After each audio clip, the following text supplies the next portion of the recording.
Hey guys, it's Maven and welcome back to another video. This time I'll be reviewing my latest MOC creation, the Aqua Robo.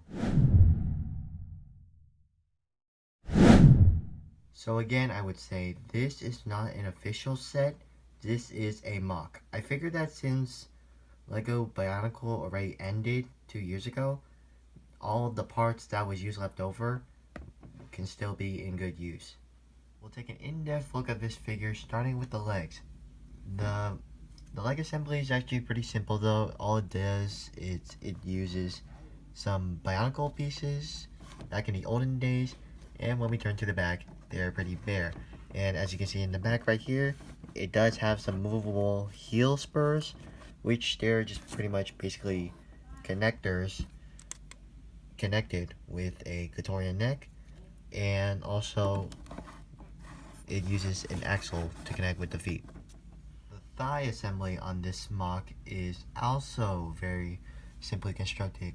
As you can see, it's just a simple double-sided ball cup connector, and on that is some very small Technic lift arm pieces.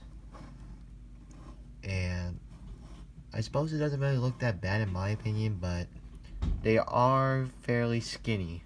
Towards the front, the chest plate is actually custom built. Basically, how I designed this torso frame was actually, well, I'm gonna move this figure out of the way so you can see. Basically, all I did was actually assembled it like this. Now, each part that creates the torso uses these pieces from the Bionicle Clitorian series, and basically all I did was assembled it to create this torso frame like that. Now I'm just gonna bring this figure back into the camera, and you could actually see it from the waist down, but with all this black armor, I would say this actually hides it very well. As for his arms, they're very simple, the same way how it's constructed as the torso. Basically, I'm just gonna move this out onto the side. Basically what it does, it has 3 connectors right here.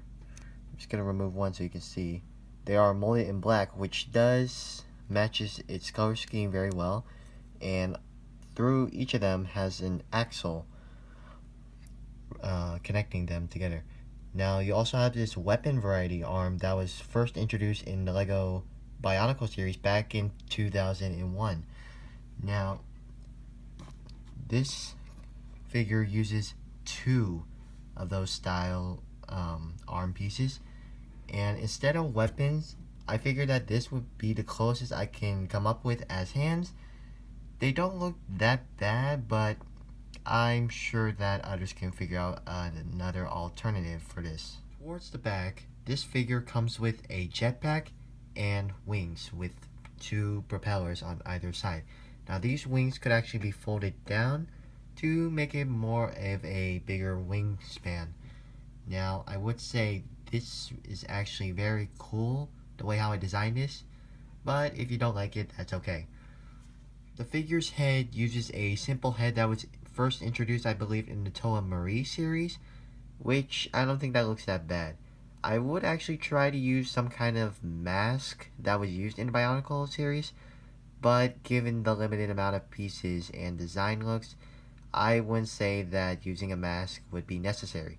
Now, you can see that there is a Lego stud that was actually attached into the place of where the mouth is, and towards the back you can see there is an exposed axle. Maybe I'll have to show it right here. Yeah, there's an exposed axle through the head connecting to the eye stalk, and on the very end of it there is a trans blue stud. Now, the way how it attaches, there is a ball joint in this head, and there is a connector in the back. I don't know if you can see it, but there it is, which gives this figure a lot of posability in the head, like up and down, and left and right. As for its weapons, this figure has several. The first weapons involves these Zamor sphere launchers that was first introduced in the Bionicle Fantoka series. Now they basically attach to the 2 axle ports right here, which slides in very easily. One on this side, and gotta turn this around. One on the other side. It is tricky at the first time, but they'll be on like that. Now, the only problem when these are attached is that there will be a little bit of weight issue, but if you pose it in a balanced sort of pose, I'd say this wouldn't be an issue. The second weapon this figure comes with is this homemade gun bladed weapon that I designed myself.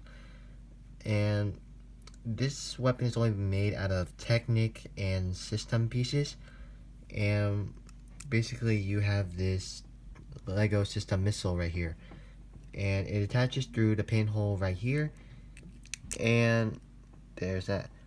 And my only downfall with this is that this assembly is a little bit too thick, but to the majority of its gimmick, it's really growing on me. Now, to fire this missile, all you have to do is hold it like this and push forward. Now, this missile, you can actually lose a little bit very easily, like the 6 stud shooters in Bionicle 2015 sets.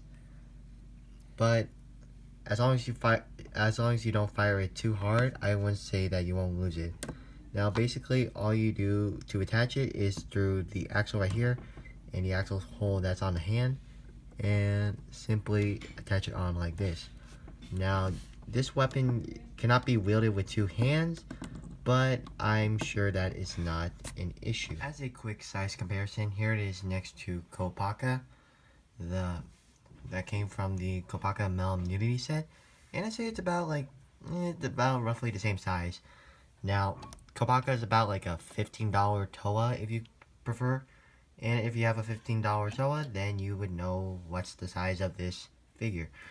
Now, I do want to point out this is supposed to be considered as the protagonist or hero if you consider, and I will be making another MOC of the antagonist if you prefer, or villain, which will get its own separate review later. But, well, with that said and done, that's all I have to say for this video. Please let me know if you like it, and I'll see you in my next video.